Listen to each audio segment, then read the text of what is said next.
Tinanggal na sa pwesto ni PNP Chief Bato de la Rosa ang 10 pulis na nakita sa CCTV footage na nagtanim umano ng shabu sa kanilang mga hinuhuling individual upang palabasin na lehitimo ang kanilang ginawang raid sa isang grupo noong nakarang taon at palabasin na ito ay lehitimong Operation Tukhang.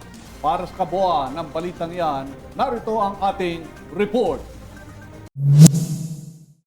Sinibak na ni PNP Chief Bato de la Rosa ang 10 pulis na nakita sa CCTV footage na ipinakita ni Senator Ping Lacson sa pagdinig sa Senado.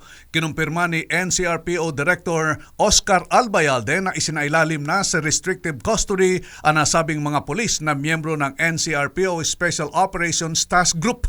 Hindi kinilala ni Albayalde ang 10 pulis na ang pinakamataas na ranggo ay Police Chief Inspector. Kaagad hiningi ni General Bato kay Senator Lacson ang kopya ng CCTV footage ng tanim shabu upang imbestigahan ito.